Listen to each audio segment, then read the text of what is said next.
Hello, everyone, and welcome to Season 6, Episode 1 of Real Talk at the University of Delaware. I'm your host, Kelsey, here with Gabby and Yode. It's been a long time since we've talked, and a lot has happened. We have a packed show for you, so make sure to stay tuned. In today's technological society, it's possible for anyone to become an influencer, and with great following comes great impact, whether that's for good or for bad. Sometimes the fame gets to their heads and mistakes and miscommunication happen. We're going to kick things off this episode with the abuse of power that can happen with a large platform in the media. So guys, who wants to start? Well, the thing you have to understand about influencers is that they're human beings. Like they make mistakes, they do stupid stuff. But people put them on a pedestal just because what they see on their phones, which is recorded, edited, and shown for the public for a certain view. Right, it's a highlight reel. It's not reality. It's not reality. So I never really got into influencers because, one, I'm the only influence I need, to be honest. I mean, okay, pop off, I guess. No, I'm serious. Why would I listen to someone else living their best life when I want to live my best life? It's kind of like they're just showing you how to live your best life. It's not real. It's not like they're just showing you the best parts. I've actually heard influencers talk about since TikTok is dying, I'm gonna tell you the truth. I actually faked all my runs, and it's they're like mile run, mile 1, mile 2, mile 3, and I'm like, you don't sound out of breath for mile 3. And I just never really followed influencers because they're just, I don't know. I just never really been affected by them. Yeah, I mean, there are a bunch of influencers who have had quite a bit of controversies. So starting off, Cody Ko, he's a YouTuber, I believe. I don't YouTuber? No, I searched this. Keep up with him. Did he start on Vine? He's a rapper. No. And they're all rappers. I know exactly what you're talking about. I know exactly. I bet you 5 of these names on our list are rappers too. They're all rappers. They just make one song and hope it's gonna hit them big. It's not. But he was accused by Tanya Monet in Tana Mojo. Yeah, in May 2024 by committing statutory rape when she was 17. He was 25. Golly. Yeah, it's very common for just older men and younger women. Has that been something that's been studied? I don't understand. I don't know. I'm sure there's a study. But I looked it up a little bit, and like you said, it was when she was 17 and he was 25. And I think she started talking about it in 2021. I don't know how old she is now, honestly. Actually, I think she's around 25 now because she said something along the lines of, now that I'm 25, I'm looking at 17-year-olds and being like, what the fuck was that? Like children. She wouldn't do the same thing. So it's a lot more serious than she kind of. Statutory rape, that's when the one person is older than the other. It's when they both wanted, but one of them was under the age. Yeah. Yeah, it's when you do something with a minor. Okay. So who's touching a kid? 18 over. Freaks are. Yeah. Or something. But, and speaking of Cody Ko, Brittany Broski, who is actually coming to UD tomorrow to do a Perkins Live thing. I got my tickets for it. Really? That was actually harder than getting Taylor Swift tickets. No, because my friend was telling me about it. He said it was going to be in Trabant, like how used there all are. And there were only 300 available tickets. But a lot more people signed up, so they had to move it all the way down to Little Bob. Yeah. No, Big Bob. Big Bob. No, Big Bob. Yeah, they moved it. They moved it there. Seriously? Yeah. So many Who is this people Brittany wanted Broski? I have never heard of her before this week. Have you heard of the kombucha girl meme? No. Okay, well never mind then, I guess. I'm so out of date with so many things. I live in my own personal little world. If it doesn't fit in that world, I'm literally So you haven't seen a GIF or any a picture of a blonde girl making these weird faces just in reaction to. No. No. Okay. I would need to see it. That's how she first got popularity on TikTok, and she just kind of moved on and actually has her own talk show where she talks to celebrities. Through this medieval show, and she actually interviewed just one of my favorite actresses before. So I was like, wow, I'm proud of her. Who's your favorite actress? Yeah. I have many, but one of them was Sophie Thatcher. She's great. Gotcha. She's great.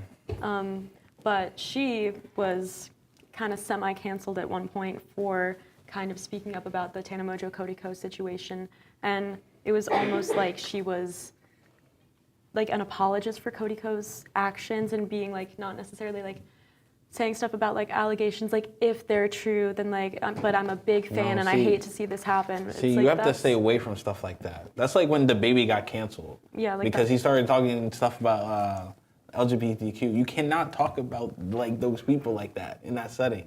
That's how you get canceled, especially when it talks about the gays. And also, like, she was saying how important it is for people with like millions of followers, like herself, on both Instagram and TikTok, to use their platforms for good and talk about these serious issues. But then she contradicted herself, saying like, oh, like, why am I supposed to talk about the conflicts in the Middle East? Like, why does that matter for me? I'm like the last person who should do that. And it's like, you can't have it both ways. Like, if you have this big platform, like, I don't know, what do you guys think? I feel like it depends really. If you're like really like confident and like if you really like feel like what you're talking about is important, you should talk about whatever you want. But you have to think about like because you represent something when you become an influencer, I believe. Oh, for you sure. you like represent like you like people look for you for a certain type of advice, your niche.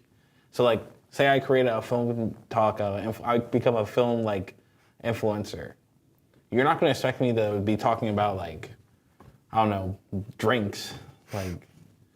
So if it depends, like if you really like, I would say. It's all in like the branding, honestly. That's why I've kind of like learned in my marketing classes. You know, it's all about branding. You know, would say like a drink company decides to make a shoe that doesn't make sense. Right. Same thing with like I guess influencers. They sort of have a certain brand. They have a brand about films, or they're a book talker where they talk about all the books they've read. And then just completely move on to a different topic of like, okay, so we're gonna talk about sports now. And I think I think it depends on each kind of person. You know, if a person's like whole brand is like political activism, of course they're probably gonna mention it. Yeah, I don't think that they're necessarily obligated to talk about these Yeah. big issues, but I think that they can bring more attention to a certain, you know. Yeah, but they should be aware about what they talk about. You should, for an influencer, they should always like be like, is this gonna hurt me or help me? I mean, I hear you, but at the same time, sometimes you gotta cause the discomfort if it's like talking about something important. Like, but Yeah. you're talking about like the negative stuff. Yeah. Okay, I was gonna say I'm, like no, with the what's her name, Brittany Broski, about being a Cody Co apologist. Like, she should have thought like, is talking about this really gonna help me or is it gonna like? yeah, I don't know. I mean, we keep talking about Brittany Broski and Cody Co. Like, we have like so many influencers. That's Like true. talk about Mr. Beast, Colin Yeah. Ballinger, James Charles, David Dobrik, There's and so what- many. There's so many, but so little time for Can't that. possibly cover it all. Yeah.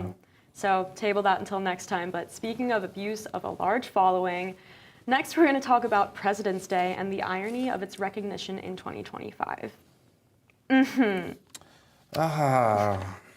You know, I want to say I was shocked when the election happened, but like honestly, I had no faith in America. So Yeah. no faith. My mom and my dad keep saying, well, all of us, me too, but we don't know what's scarier, the fact that he's back in the White House or the fact that we elected him. No, that's a very scary thought. Because it's like, That's a very scary thought because I remember watching the election. I like pulled it up on my computer because I was like, oh, it's like happening. I wonder what's happening. I saw that. I was like, yeah. Yeah. You know, it actually has like a lot to do with like I'm like a big history buff, so we this is like a common trend that we see like throughout history. People whenever like during like a presidency, like during like a Democratic presidency, usually sometimes the next presidency goes like far right to like it's never really a medium. Everyone just kind of like overcompensates because they believe that the previous presidencies did a terrible job, and so they kind of like overcompensate by going far left, and that's been like throughout history as well. I believe also with Ronald Reagan too. I can't remember what was the previous president. Was it? Oh, you're asking the wrong person. I don't know. Or for example, you go and then you got like Hoover, like Herbert Hoover, who was during like the Great Depression. I think he was Republican. I don't know, so but then they voted immediately Democrat because like he was terrible during the Depression. So that's like a very common thing like in politics, and I think that like we just just gotta keep moving on, keep moving forward, and just do what we can. you said you're big into history. Do you know some history about like how President's Day became a thing? Like I know it's from Washington's birthday. No, I'm not entirely sure how President's Day became a thing. I'm just more interested in like more of the bigger stuff. I got you. Well, it says in 1971, the Uniform Monday Holiday Act moved the holiday to the third Monday in February in terms of President's Day. I personally think, well, I've never really recognized President's Day as it was just a anything. day to, like, it was get just a off of day. school. But we didn't even get off. And You like, didn't? You didn't get off school? oh, I thought you meant like here, because I was Oh, like, no, no, we didn't no. even get off Back in, classes and like- Biden went here. But yeah, like back in, yeah. I didn't recognize it as anything but like Yeah. a day to sleep in and everything like that. But I feel like it's so ironic and like hypocritical to still have something that recognizes people as, well, a person, an orange.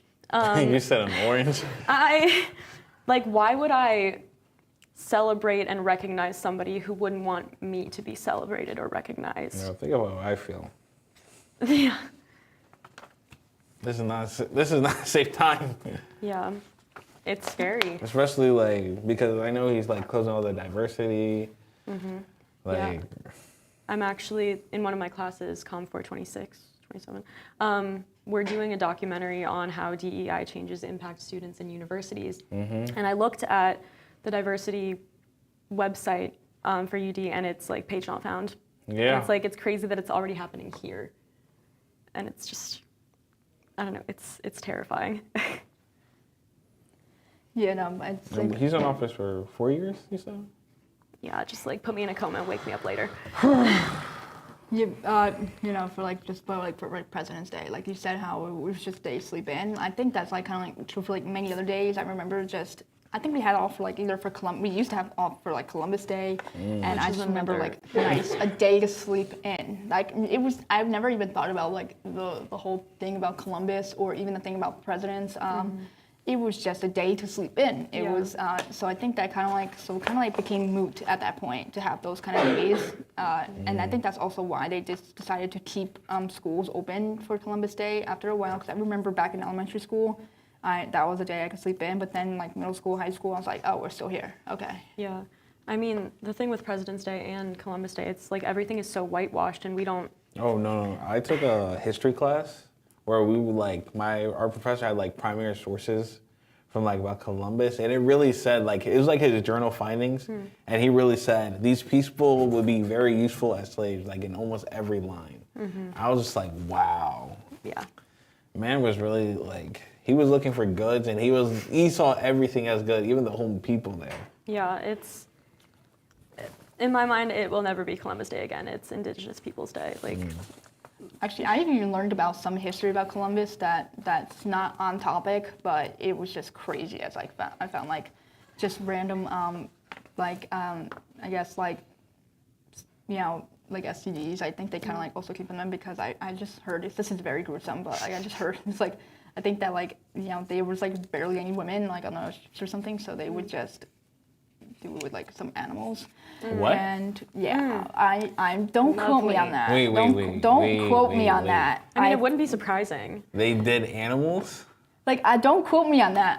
I'm not entire. Like, I don't want to say anything unless that's a fact Is on that the what? show. Is That's that, just what's what it called? Bestiality? Yeah. Oh.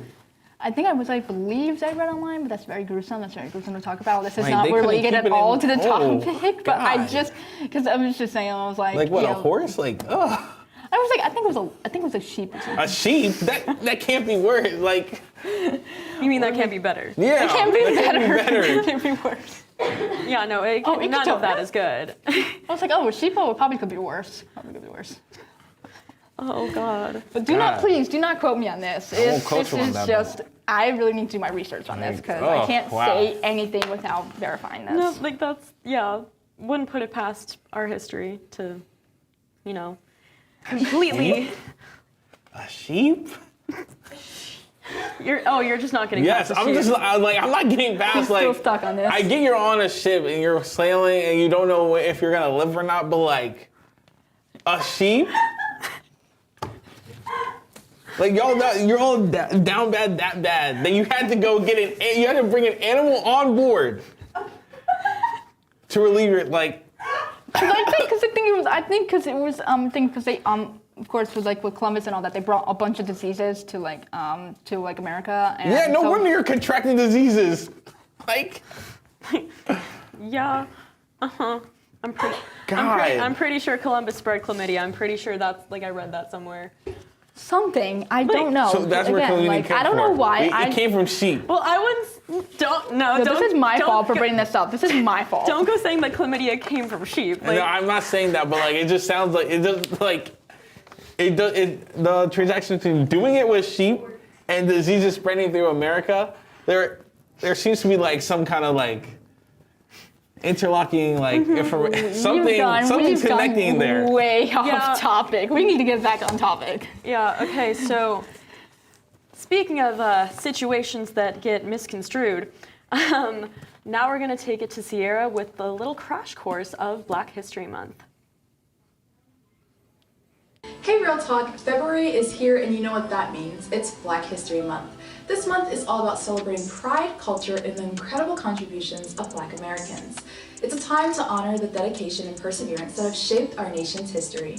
But how did Black History Month even start? And why do we celebrate it?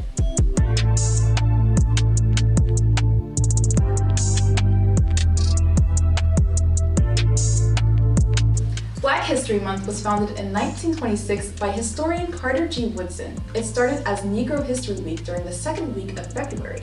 Woodson wanted to highlight the achievements of Black Americans that were often left out of history books. Over time, it grew into a month-long celebration officially recognized by President Gerald Ford in 1976. So why do we celebrate it? Black History Month is more than just looking back, it's about recognizing the resilience, creativity, and leadership of Black individuals who have fought for equality and justice. This month is a chance to learn, reflect, and celebrate the diversity that makes our world so vibrant. Did you know that the theme for Black History Month changes every year? Also, Canada and UK also celebrate Black History Month, but just in October. But let's clear up some misconceptions. Black History Month isn't just about slavery or civil rights. It's about celebrating the full spectrum of Black history, from ancient African kingdoms to modern-day innovators.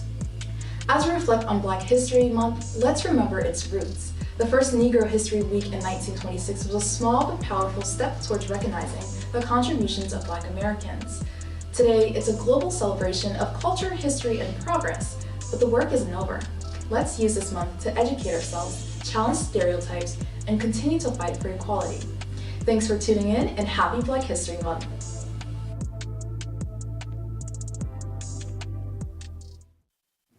Thank you, Sierra, for keeping us informed. It's so important to create space for representation and diversity. Speaking of diversity, the Disability Support Services Center at UD accommodates many students for a variety of reasons, but they may not always be the most reliable or communicative. Gabby is going to tell us about her experience with DSS throughout her time here. All right, kick it off. All right, yeah, perfect. First, I would just like to introduce who I am. I'm Gabriella. I wasn't born deaf, actually. I was deaf when I contracted a CMV virus from my mom, which my mom contracted from the hospital. 9 months after that, I was diagnosed as deaf. I have bilateral hearing. I'm profoundly deaf in my right ear, and I have just very mild hearing in my left ear, which is why I have this hearing aid. If you guys can see, it's like purple. And I have a cochlear implant in my right ear. And growing up, I've always, I've always like been kind of like almost like an outcast. Like sometimes I've always been different. I was like the only one in my school who had like implanted hearing aid. And I was kind of like, and whenever someone new came in that also had it, I was always like, oh my God, I can't wait to teach you everything. I can't wait to show you everything. I've always loved like teaching and kind of like, guiding other people through. That's always been like a great pleasure of mine. And growing up hearing impaired, sometimes there's a lot of things that like I would miss out, or like being in the cafeteria, there's crowds and that the crowds are all talking, and everyone's, from how I hear it, like your voices are the same volume as like the crowd, like because like my implant's not smart enough to differentiate between that, so I'm always like, what'd you say? Can you please repeat yourself? It became to a point that I just didn't even try listening in the cafeterias. So with that, and especially in classrooms, that's why I have accommodations. I have a Roger microphone, which is what you see on the table right now. It's hard to see. I have a Roger microphone. I am placing this here so I can hear my other co-hosts. That helps me hear you guys and amplifies your voice in my ear.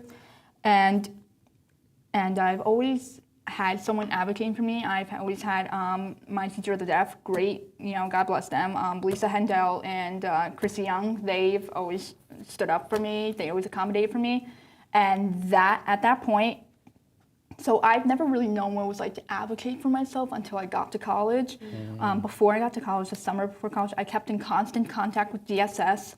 I've always, been like, hey, this is what I need. I sent them like pictures. I sent them like the exact things that I need for my classes.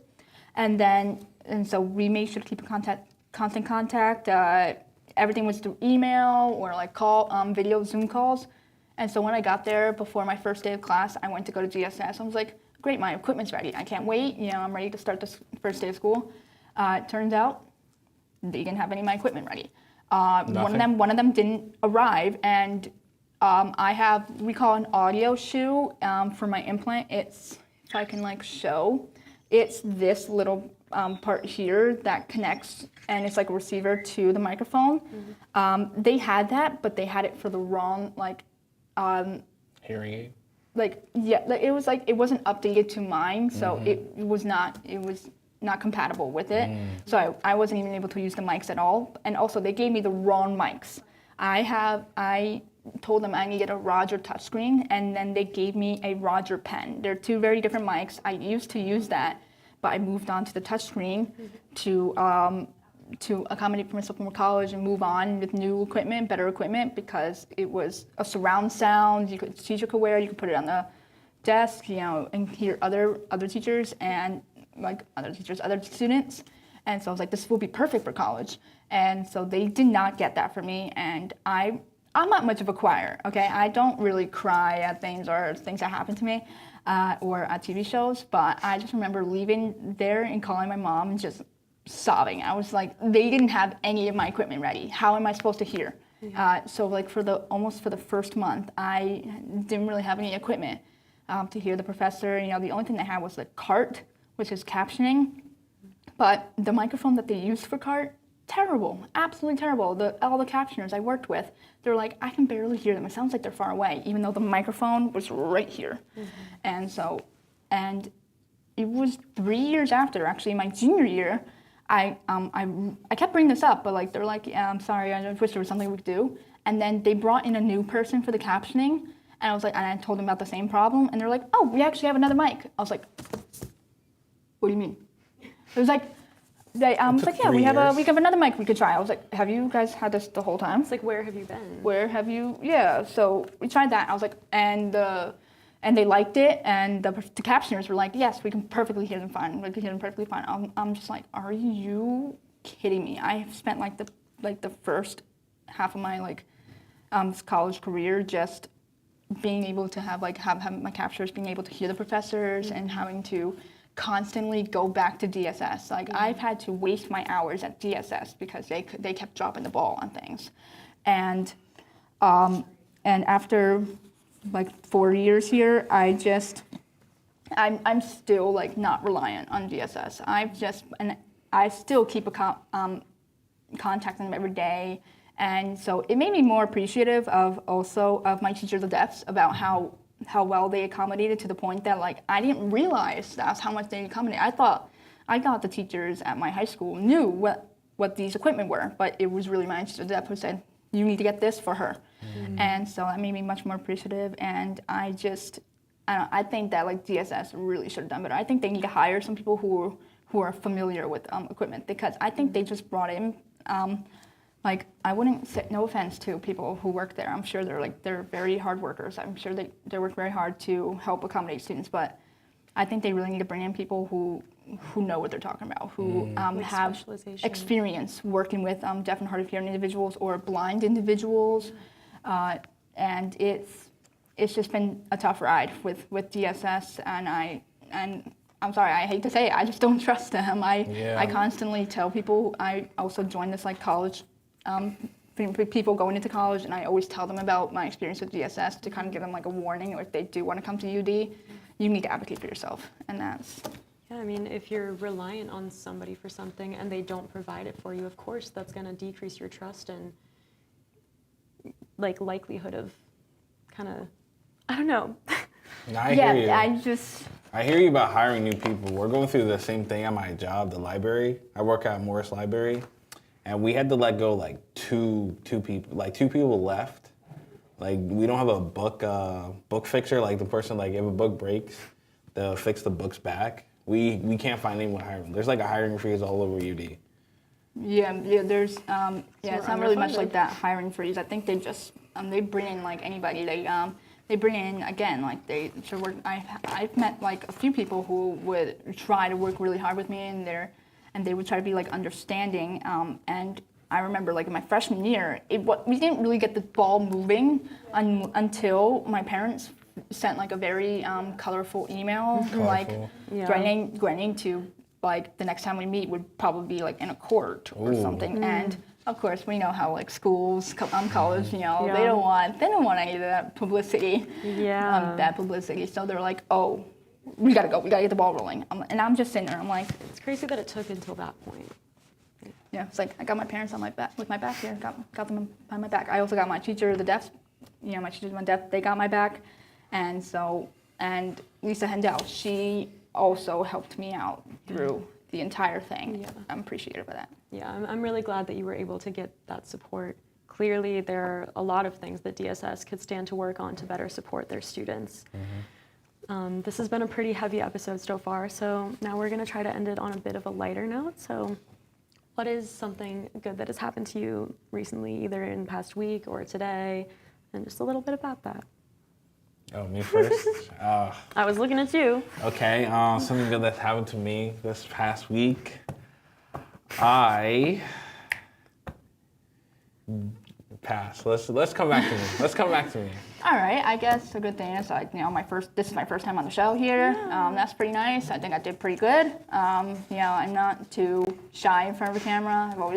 I'm always like whenever I'm in the crowd or at a party, I see a camera. I'm always like. I'm always posing in front of that. And also another good thing is that one of my favorite TV shows has a new episode coming out. Yay, Paramount Plus. If you guys want to watch that too. And the show is Yellow Jackets. I love that. haven't watched it, but I might have to. What about you? Good things? Good vibes. My hand is no longer gushing blood. Cut it on a pants hanger at work the other day. Had to, get my hand glued back together.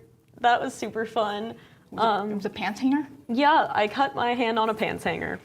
I can't explain how I managed to do that. I was just about to say, I was like, really, really serious sports-related injury. But so serious. Yeah. It's a joke. All right, we are bringing it back to you. Back to me. I guess I have to follow what Gabby said. This is my first show back this is my first show back this semester. Yeah. I couldn't do it last semester to the sadness of many people. But I'm back now, so it's gonna be great. Missed you so dearly. That's what I keep hearing, but another good thing. Carlos gave me a new lens for my camera, which is great. Carlos is our studio manager. I was going to say shout out. No, Noah's our studio manager. Huh? Noah is our studio manager. My fault. Carlos is our advisor. Yeah. Yeah. Even though he gave away my other lenses, but we can. That's not a bad thing. So let's talk about the good things. I mean, all good things. Got a Wawa slushie the other day. That was pretty fire. Pretty fire. Had a rough day. Needed a sweet treat. Works. It works. I might make some cookies after this. I'm hungry. You bake? Love a good sweet treat. Chocolate chips. You bake? No, I just used the plate. What was it? Cookie dough? Yeah. I don't know. The little mushroom. No, not mushroom. Mushroom. No, the marshmallow guy. The little marshmallow dude. What marshmallow? Pillsbury? Pillsbury. All right. Well, on that note, that's all the time we have for tonight. Thanks for everyone that tuned in. Make sure to join us for our next episode on March 13th. I've been your host, Kelsey. Until our next talk, keep it real out there, Newark. Bye.